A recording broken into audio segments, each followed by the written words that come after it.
Bonjour et bienvenue pour ce deuxième numéro de Retour sur l'actu proposé par la Dépêche de Tahiti. On remercie à nouveau nos confrères de Happy FM de nous prêter leur studio aujourd'hui pour cette deuxième édition, après une première émission avec Hervé Leroy, le procureur de la République, que vous pouvez d'ailleurs retrouver sur la page Facebook de la Dépêche de Tahiti.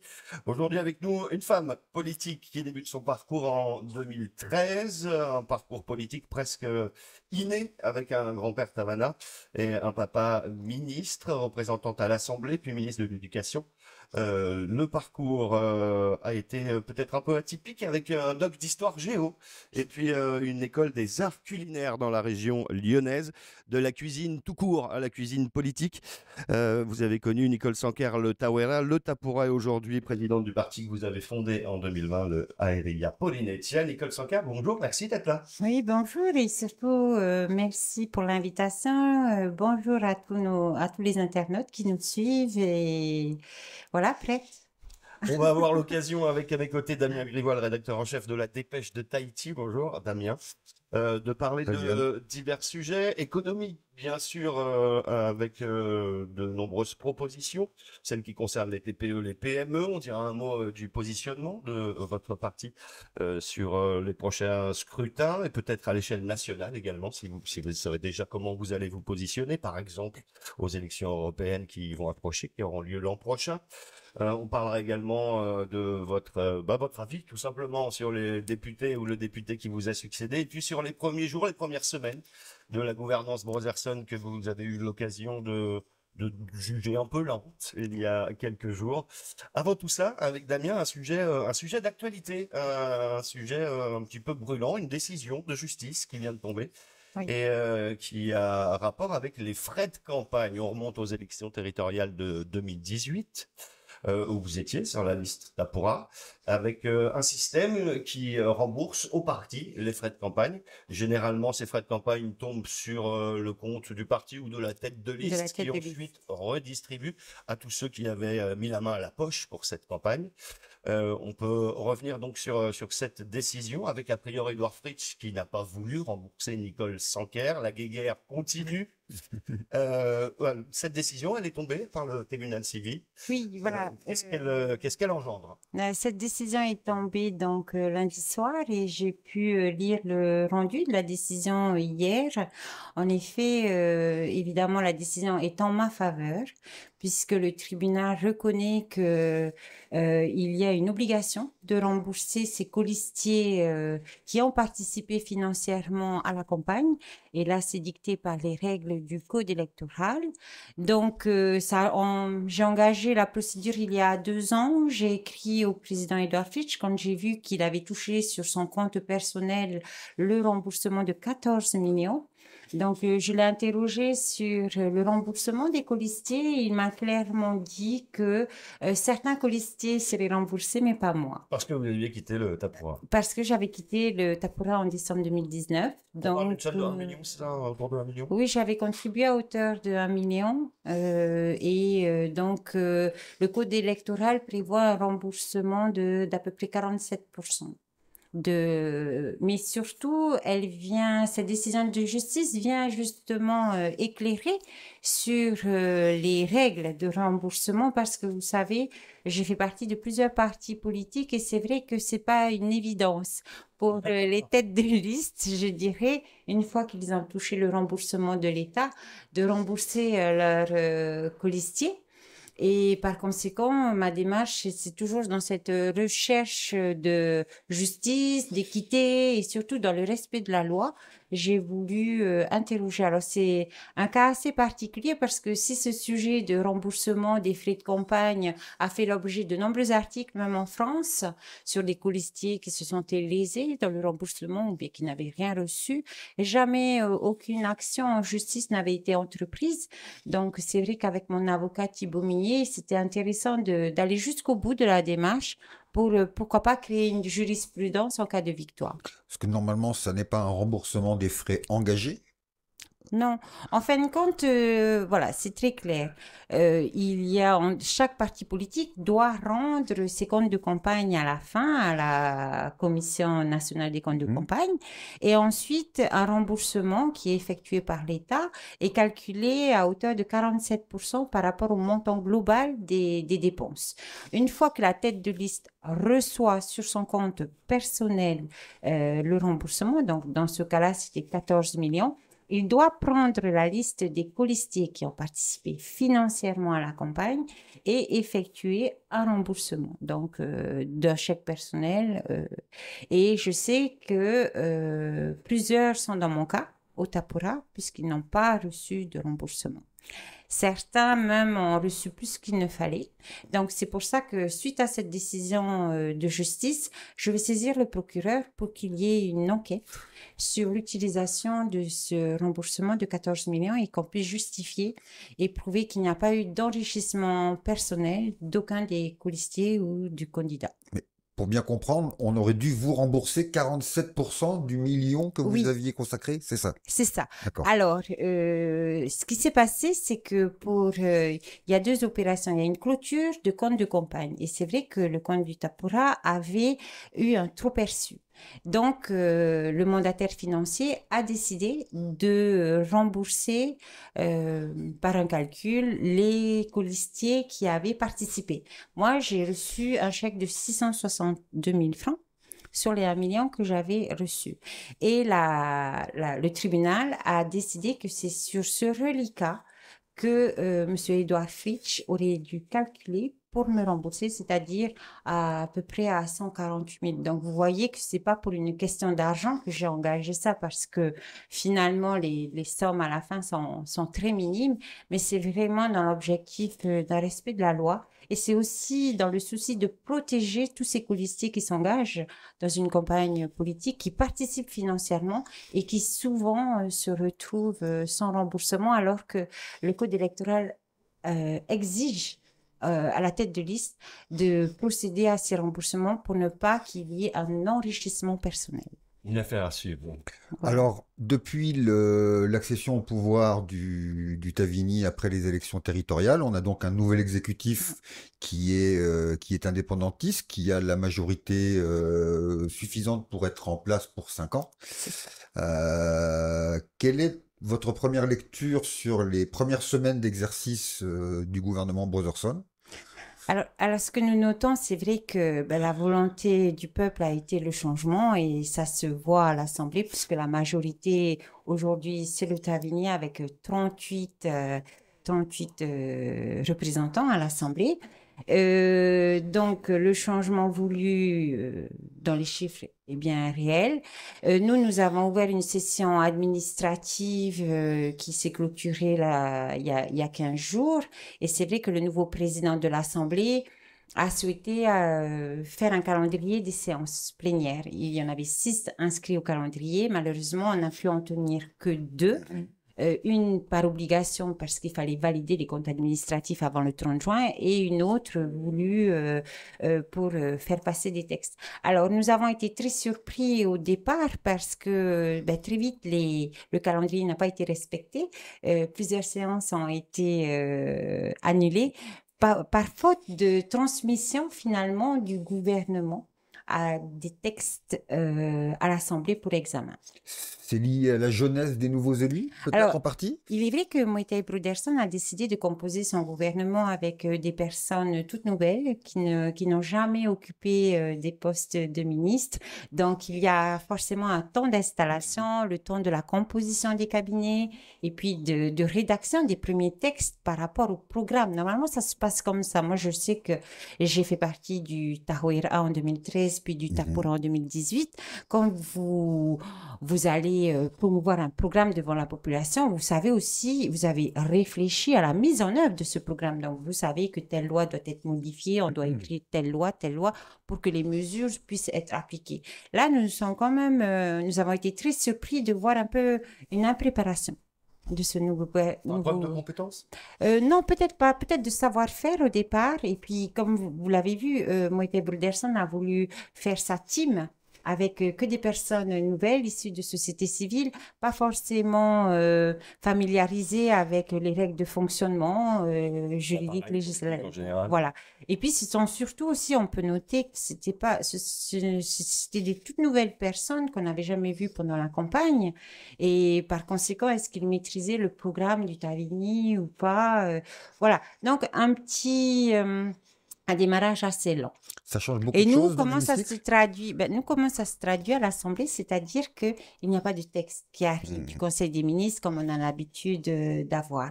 Donc, je pense que Monsieur le Président s'est exprimé, ne pas confondre vitesse et précipitation. on l'a entendu, ils étudient. Et ce qui fait que les premières semaines à l'Assemblée, nous avons réétudié des textes qui avaient été déposés par le gouvernement précédent. Donc, nous avons travaillé sur ces textes-là sans que le gouvernement actuel ne change quoi que ce soit. Je pense notamment au texte sur le tourisme. C'est ce qui s'est passé pendant les premières semaines. Donc, on comprenait que les nouveaux élus de l'Assemblée avaient besoin aussi d'être formés puisque les nouveaux élus sont là. Je peux vous dire, ils sont là, ils sont présents à l'Assemblée, ils sont même demandeurs, ils assistent à toutes les réunions d'information.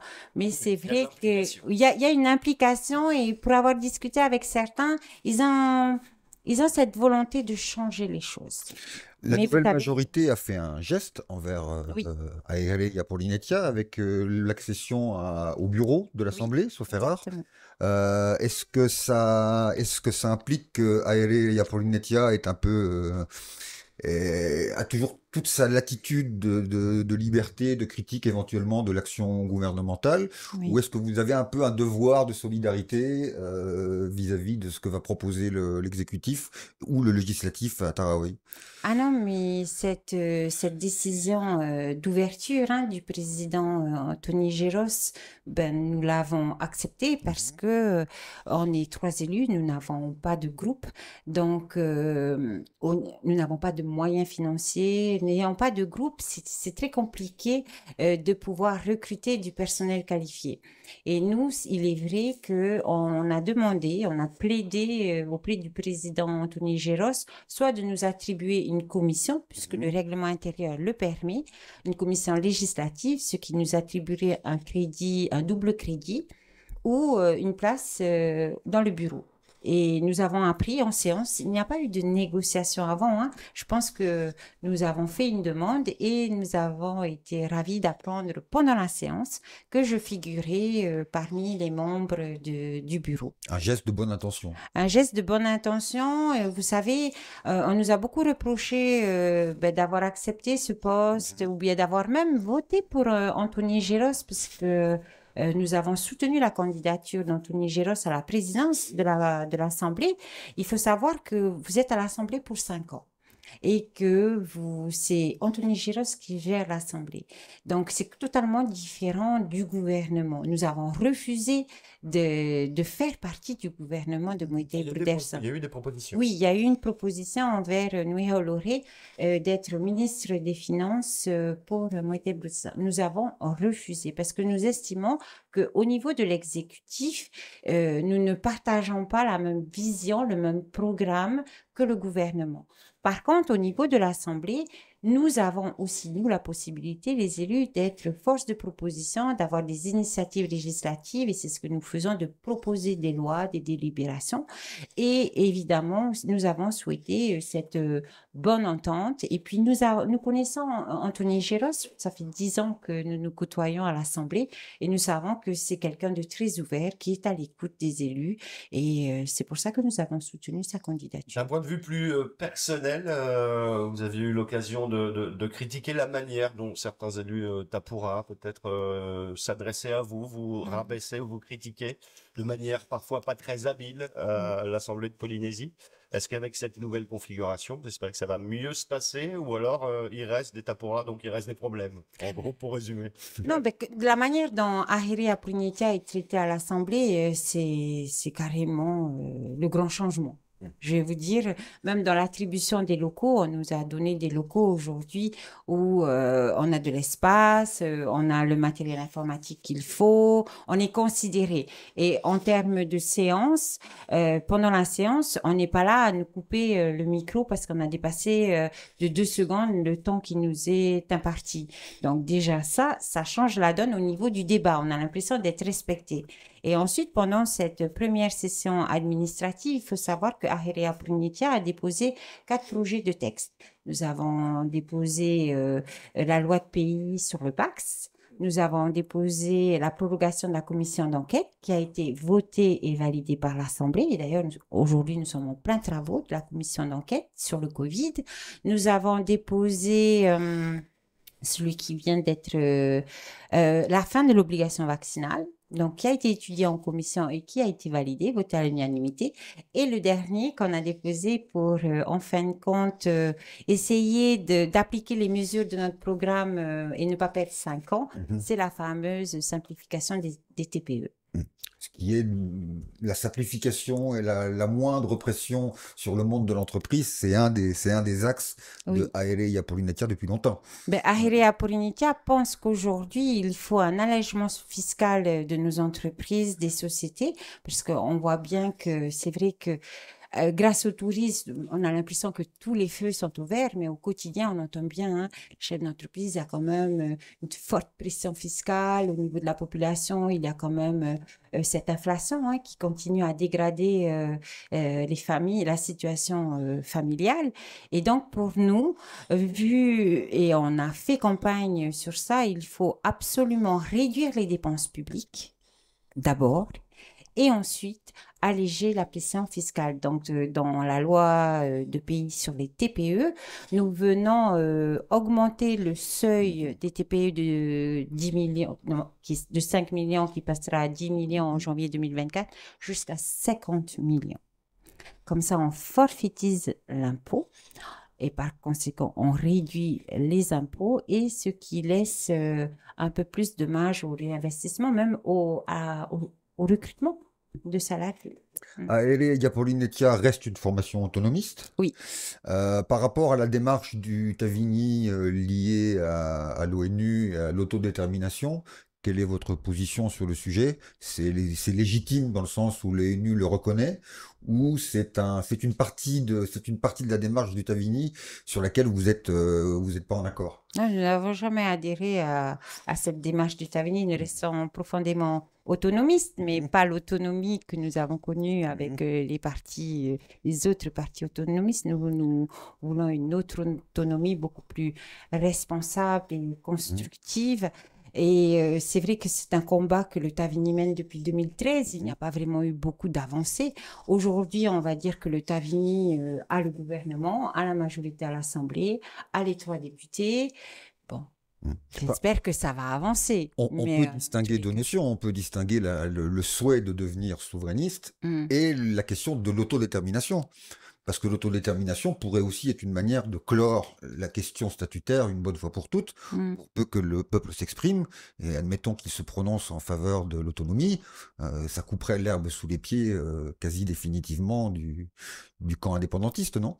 Ben, en tous les cas, nous, on voit quand même au niveau du Tavini aujourd'hui 2 tendances. Vous avez l'indépendantiste modéré qui veut travailler avec l'État, qui est le président du gouvernement, et je pense que c'est pour ça aussi que le Tavini a eu un nombre important d'électeurs qui ont soutenu aussi, hein. C'est parce que Moïse Broderson, le président, quand vous l'entendez parler, il le dit bien, l'indépendance, c'est pas demain. C'est dans 15 ans, il faut construire cette autonomie alimentaire, énergétique. Et de l'autre côté, par contre, vous avez la base Tavini pure et dure qui parle d'indépendance pas dans 15 ans, c'est-à-dire avant la fin du mandat. Et avec ce rendez-vous à l'ONU où ils espèrent évidemment que la France soit présente, parce qu'en fait, tout est bloqué parce que la France ne participe pas au débat. Oui, et c'est la ça. Chine. Donc aujourd'hui, on voit que les relations entre le président et l'État sont plutôt apaisées. Hein. Et puisque Moïse Bruderson accompagne même en mission officielle le président Macron. Donc, voilà, l'indépendance même au sein du Tavini, à mon avis, fait débat. Nous, au niveau de parti autonomiste et dans les statuts de Ahiré Apollinatia, nous parlons d'émancipation du pays et d'une construction vers cette autonomie alimentaire, autonomie énergétique, autonomie économique, et comment le programme de Ahiré Apollinatia, en fin de compte, c'est aider au développement économique par nous-mêmes. On connaît l'importance justement à l'Assemblée de Polynésie d'avoir un groupe pour avoir plus de poids, plus de temps de parole et sans doute un peu plus de crédit.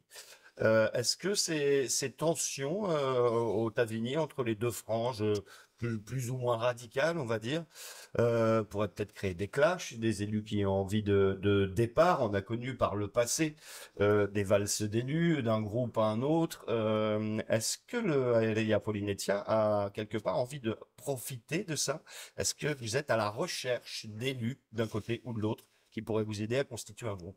En tous les cas, nous n'allons pas solliciter les élus, que ce soit du côté du Tapura comme du côté du Tavini. Nous n'allons pas solliciter, les inciter à venir en échange d'eux, parce que de toute façon, nous n'avons aucun moyen.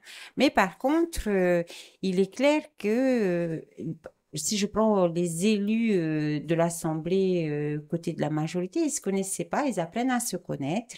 On entend parfois que certains sont déçus parce qu'ils attendaient plus, on leur avait promis ci, on leur avait promis ça, mais on note aussi la présence d'Oscar Temaru. Il est très présent à l'Assemblée. Hein. Ils ont souvent des comités de majorité, ils discutent beaucoup ensemble. Ensuite, il y a le gouvernement. Donc, souvent, on entend aussi, on attend les 100 jours. Parce que quand on a nos réunions en commission, hein, nous interrogeons parce que nous n'avons pas de visibilité. À l'heure actuelle, c'est vrai qu'il n'y a pas de grandes annonces de la part du gouvernement de Moïse Bruderson, puisque lui, il repousse toujours aux 100 jours. Il y a très peu de grandes décisions qui ont été prises à part la suppression de la TVA sociale et une petite réforme fiscale, je dirais, qu'on a étudiée, mais il n'y a pas de grandes annonces et surtout, il n'y a pas encore de cap. Et nous qui interrogeons les ministres en commission, souvent vous avez aussi des élus Tavini qui disent, on est comme vous, on attend les 100 jours. Donc il y a une grosse attente, aussi bien de la part de l'opposition, mais je pense aussi de la part de la majorité. Alors Nicole Sanquer, vous êtes également une ancienne députée. Vous connaissez bien l'Assemblée nationale.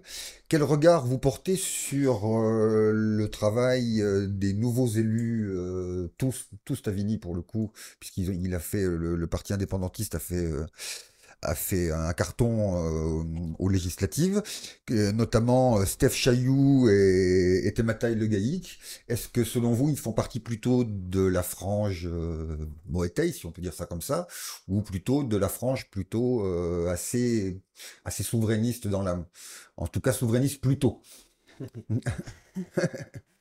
Alors, je dirais que les députés sont très populaires. Je ne sais pas si vous regardez un peu les réseaux sociaux, ils donnent l'image d'être très proches de la population, ils sont très actifs sur les réseaux sociaux, essaient d'être présents. La dernière fois, le conflit ATN, ils étaient là, donc dans des manifestations un peu, on les voit, donc je trouve qu'ils sont très proches de la population, très populaires sur les réseaux sociaux. Dans leurs discours, quand on les écoute, ils apparaissent quand même comme des indépendantistes durs. Oui, ils appellent, il y a beaucoup, oui, surtout quand ils s'expriment en tahitien, hein, on peut noter que ils sont très critiques vis-à-vis de l'État et qu'ils prônent justement pour l'indépendance.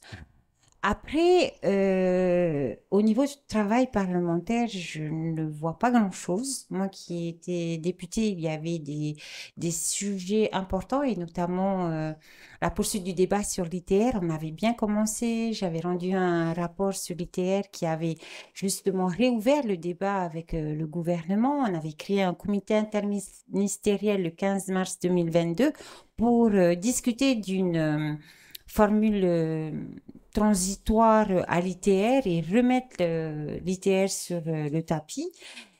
Aujourd'hui, ben, il y a eu un comité interministériel au mois de juillet et je constate qu'on est revenu un peu au point initial, c'est-à-dire qu'il y a énormément de mesures annoncées, mais où la Polynésie ne figure pas. Et je les trouve pas assez, voilà, pas percutants, mais le dossier de l'ITR était très important. Et on avait fait un gros boulot et aujourd'hui, ça fait un peu flop. Je dirais, il y a eu un manque de suivi. En fait, Priorité pour eux après. voilà, moi, je voulais qu'on continue aussi le travail sur la reconversion de nos militaires quand ils rentrent ici. Autant en France, ils sont bien accompagnés dans la reconversion, ici, pas du tout. Il y avait beaucoup de petits sujets comme ça à traiter pour poursuivre la retraite. Par exemple, la retraite à 64 ans. Lorsque j'étais députée, nous avions réussi à former, parce qu'il y avait une première proposition de réforme de retraite avec cette retraite universelle à points. Mais nous avions réussi à créer un groupe à l'Assemblée. J'avais intégré ce groupe-là pour pouvoir défendre les fonctionnaires ultramarins. Là, il y a eu le sujet de la retraite, avec la retraite à 64 ans, les fonctionnaires qui ont manifesté. Ça n'a rien changé. Alors que nous, dans le premier groupe de travail, on avait commencé à ouvrir justement le débat sur l'ITR et de pouvoir protéger les fonctionnaires ultramarins ici. Vous avez eu l'occasion de le dire tout à l'heure par rapport au positionnement de Aerea Polynesia au niveau économique, le gouvernement Brotherson qui démarre lentement, mais quand même vos propositions de loi dès que ça a été possible à l'Assemblée de Polynésie. C'est quoi les autres textes dans les tuyaux du Aerea Polynesia? De Aerea Polynesia, alors oui, je vais vous livrer ça. Il y a une mesure qu'on avait proposée, c'est de l'exonération des frais de transcription pour les sorties d'indivision. Vous savez que le foncier est un sujet important pour nos familles et notamment, il y a eu plusieurs articles que l'acquisition de terre, ben, c'était tellement difficile, fastidieux et puis onéreux. Donc, nous avions parlé dans notre programme de l'exonération des frais de transcription pour toutes les sorties d'indivision parce qu'on avait rencontré des familles qui avaient obtenu l'aide pour sortir de l'indivision, mais au moment de payer les frais de transcription, certaines mettaient... oui, on était... les familles, c'est à peu près 300 000. Donc, pour certaines familles, c'est 10 000 francs par mois pendant longtemps. Donc, on récupère, on a gagné, mais il faut aussi... Donc, nous avons proposé l'exonération de ces frais de transcription et surtout la révision des frais d'enregistrement pour toutes les acquisitions de 50 millions, à hauteur de 50 millions. Donc, nous avions proposé 1%. C'est-à-dire que sur une acquisition de 50 millions, les frais de notaire aujourd'hui, les frais d'enregistrement, c'est à peu près 5 à 6 millions et nous voulions les réduire à 500 000. Ça ferait baisser le coût des... Le produit de ces frais tomber dans le budget du pays? Oui. D'accord. C'est une taxation. Okay. Voilà. Donc, on a beaucoup d'idées comme ça sur comment alléger la fiscalité, aussi bien pour la population que pour les entreprises. Donc, on avait prôné la suppression de la TVA sociale. Donc, on est content. Aujourd'hui, c'est des choses faites. Mais il est vrai que là où on émet des réserves, c'est qu'on n'a pas le plan du gouvernement pour combler cette suppression. A priori, les comptes sociaux vont bien continuer à avoir besoin de 8 à 10 milliards de francs par an. Oui, voilà. Alors, sur 2,3 milliards pour 2023 et 8 à 9 milliards, étant donné que les comptes du pays se portent bien, parce qu'on a enregistré... Trop bien, même selon vous. Oui, trop bien. Oui, puisqu'on a appris qu'on avait quand même une trésorerie de 35 milliards aujourd'hui. Et ça, c'est dû à l'inflation parce que, évidemment, les recettes fiscales sont au-dessus des prévisions. Et par conséquent, c'est vrai que le gouvernement Brotherson a cet avantage de pouvoir démarrer leur mandature avec des comptes excédentaires. Et donc, nous voudrions savoir quelles sont les orientations, les priorités de ce gouvernement pour flécher cet excédent. Donc, on a une première réponse mardi puisqu'il s'engage dans un désendettement du pays, et ça, nous saluons parce que il est plus que nécessaire. Oui, depuis longue date, mais surtout, nous avons appris que aujourd'hui, le PGE2, donc le prêt garanti par l'État, qui a été octroyé au pays, le taux d'intérêt est de 4,5%. Donc, c'est énorme. Lorsqu'on renégocie un contrat comme ça, il n'y a pas des pénalités? Alors, le gouvernement, en fait, ne va pas réclamer les 15 milliards qui restent. Ils vont pas, parce qu'à chaque fois que vous réclamez une tranche, finalement, vous avez le taux d'intérêt qui fluctue. Et donc, la partie qui n'a pas encore été versée au pays, finalement, c'est celle-là que le gouvernement a décidé de ne pas réclamer et même d'abandonner tout à fait. On va parler dans quelques instants du positionnement de Haïry Apollinatia à l'échelle nationale, avec notamment les élections européennes qui arrivent. J'avais une question peut-être un peu plus personnelle. D'abord, pendant l'époque Covid, j'ai l'impression qu'il y a eu un gain de popularité, même limite un petit peu avant la création du parti, même au moment de votre départ du Tapura, un gain de popularité pendant cette période Covid, avec des positionnements, alors peut-être pas franchement anti-vaccin, mais en tout cas où vous alliez échanger avec des gens qui doutaient, dont certains étaient qualifiés même de complotistes. Vous avez également rencontré l'association Tahiti Art Culture, vous êtes positionné pour le cannabis thérapeutique. C'est ça. Ces positions, alors on peut qualifier un peu généralement peut-être d'anti-système, ou en tout cas d'anti de ce que voulait le gouvernement Fritsch à l'époque, ça peut être qualifié d'opportunisme. C'était des revendications personnelles, un positionnement personnel sur par exemple cette vaccination, c'était simplement une volonté d'échange avec tout le monde? En fin de compte, non, je ne suis pas une anti-vax, puisque moi-même je suis vaccinée, pas du tout. Non, mais par contre, je suis anti-obligation vaccinale. Donc, je sais qu'il y a eu plein de quiproquos à ce sujet-là. Et il est vrai que ma première participation à une manifestation, je m'étais rendue avec mes enfants, parce que dans une de mes filles, elle s'informait et elle me mettait un peu en garde contre ce vaccin, mais j'y suis allée en tant que maman, en tant que citoyenne. Et d'ailleurs, vous remarquerez que sur ma présence à toutes les manifestations, je n'ai jamais pris le micro, comparé à d'autres élus, et notamment des élus de Tadigny, qui ont pris le micro et appelé. Moi, je n'ai jamais fait ça. J'étais juste là en soutien, en tant que citoyenne, en tant que maman. Et c'est vrai que j'ai surtout contesté l'obligation vaccinale, parce que je suis pour la liberté de chacun. Bon, enfin, même aux États-Unis, il y avait tout un tas de positions très diverses. Exactement. Et il le revendiquait d'ailleurs. Il disait voilà, on n'est pas monolithique. Il y en a qui sont pour, il y en a qui sont contre. Ça n'est pas un problème. Voilà. Pour le cannabis thérapeutique, c'est un sujet en tant que député, puisque c'était l'expérimentation du cannabis thérapeutique. On avait voté la loi à l'Assemblée nationale, et j'avais été interpellée dans le hall de l'Assemblée par Karl Annia. Et ce qui m'a poussée à m'engager, c'est parce qu'il m'a fait visiter le Faré de Papara, où j'ai rencontré des patients qui utilisaient ça. Et donc, oui, j'ai voulu les soutenir, et j'ai même fait la loi. Et c'est bien parce qu'en fait, quand nous rédigeons une loi, si elle passe, tant mieux. Mais c'est aussi un moyen pour nous de mettre la pression au gouvernement. Puisque pas longtemps après, vous avez vu que le Tapura a légalisé, sans passer par l'expérimentation, l'usage du cannabis thérapeutique. Donc, quelque part, le fait qu'on soit aussi force de proposition pour des textes législatifs, ben, si ça peut inspirer les gouvernements sur place, ben voilà, on est content. Quel est le lien maintenant de proximité entre Haïry Apollinatia et le Rassemblement national pour lequel vous aviez appelé à voter lors de la présidentielle? On n'a jamais appelé à voter Marine Le Pen. C'est le parrainage? C'est ça, c'est le parrainage de Nouveau-Lorraine qui avait Non, en fin de compte, on se remet dans le contexte.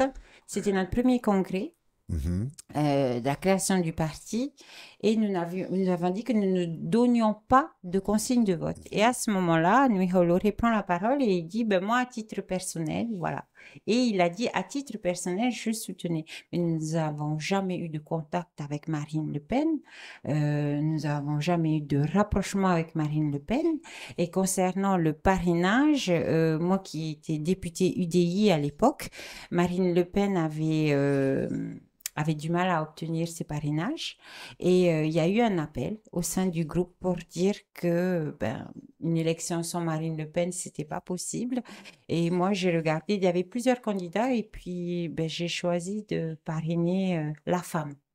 Voilà, la femme. Il va falloir prendre Mais sans pour autant prendre parti pour le programme ou pour le parti de Marine Le Pen. On nous a toujours, et ça je pense que c'est une traduction journalistique, hein, excusez-moi, hein, de vouloir, parce que partout où on va, on nous dit, ah mais vous avez appelé à voter Marine Le Pen. On n'a jamais appelé à voter Marine Le Pen. Il y a des Mais élections européennes l'an prochain. oui, Et il va falloir peut-être le faire ou oui. pas. Nous n'avons aucun rapprochement avec un parti national. Même au niveau de l'UDI, pour le moment, je n'ai pas repris contact. Nous n'avons jamais été Macron. Ça aussi, oui, on n'a jamais été Macron. Moi, en tous les cas, j'ai travaillé à l'Assemblée nationale en tant que députée. Je n'ai jamais intégré la majorité macroniste. Et voilà. Il y a une famille politique dont vous vous sentiriez quand même le plus proche au niveau national à l'Assemblée? C'est clair que le centre, plus côté droit, oui, Mhm. oui. Mais j'ai toujours des contacts avec des députés hein, qui ont été réélus, mais nous n'avons pas encore parlé de stratégie politique ou de parrainage ou de partenariat. Pour le moment, Pour le moment, non. non. L'émission Retour sur l'actu touche bientôt à sa fin. Nicole Sanquer, on vous remercie d'ores et déjà d'être venu avec nous pour y participer. On parlait de scrutin, on parlait d'élections. Il y a eu deux tentatives à Maïna, aux élections municipales à titre personnel, avec des scores quasiment équivalents, 2014 et 2020, aux alentours de 1400, entre 1400 et 1500 voix. Est-ce que vous pensez à nouveau à ces élections municipales, même si elles sont encore un peu lointaines, et est-ce que l'explosion du Aerea Polynetia aux dernières territoriales vous fait y croire un peu plus? Alors, il est vrai qu'avec Ahirea Purnitia, nous nous préparons pour les élections municipales. D'ailleurs, nous allons former nos candidats. Aujourd'hui, nous sommes en train de restructurer le parti avec des fédérations dans chaque commune. Voilà, on restructure. D'ailleurs, on fera une communication parce que nous avons beaucoup de choses à proposer. Nous préparons un congrès pour la fin du mois d'août pour valider le nouveau bureau et le nouveau statut de Ahirea Purnitia et nous nous préparons. Concernant Mahina, il est vrai que je ferai partie d'une liste à Mahina parce que nous avons un programme à proposer à la population de Mahina et dans toutes les communes aussi. Est-ce que je vais mener la liste? Ça, c'est trop tôt pour le décider. Nous allons déjà constituer une équipe prête à s'engager avec les couleurs de Ahirea Purnitia. Après, je vous dirais que pour les municipales, si on est réaliste et on regarde le score, et ce sera difficile de remporter une commune avec juste Ahirea Purnitia. Donc, c'est pour ça que nous essayons d'élargir, de commencer à discuter. Donc, je vous dirais qu'aujourd'hui, oui, au cas par cas des communes, il n'y aura pas de direction générale. Et par rapport au retour qu'on a, des fois, on se rapproche plus des colistiers Tavini, Tapura. Ça dépend. En fait, ça dépend du projet que l'on va bâtir pour chaque commune. La logique communale est très particulière en matière de Très politique. particulière. Et on sait que c'est une des élections les plus compliquées. Mmh. Et nous, notre objectif, c'est de rester actifs en tant que parti de la minorité, en tant que nouveau parti, de rester actif pour continuer à élargir ces familles un peu partout. Une dernière question me concernant, justement, à propos des Tavana. Est-ce que la stratégie d'Edouard Fritsch de tout miser sur finalement un alignement de Tavana pour les territoriales était une erreur stratégique? Je pense. Je l'ai dit, je pense, parce que c'est vrai que les dernières années de la mandature de Édouard Fritsch, il était très contesté, et notamment la période Covid y a participé, je pense. Et nous qui faisions du terrain, il y avait quand même une opposition de la population par rapport aux décisions, aussi bien vis-à-vis du gouvernement, mais aussi du Tavana. Nicole Sanquin, merci beaucoup Merci. d'avoir participé à Ben, Retour c'est sur moi. l'actu, une émission que vous retrouvez sur le site, bien sûr, la dépêche de Tahiti, et puis également sur la page YouTube, à laquelle je vous recommande d'aller vous abonner. À très bientôt pour un nouveau numéro. Merci Nicole, merci. Merci, Nicole. Merci.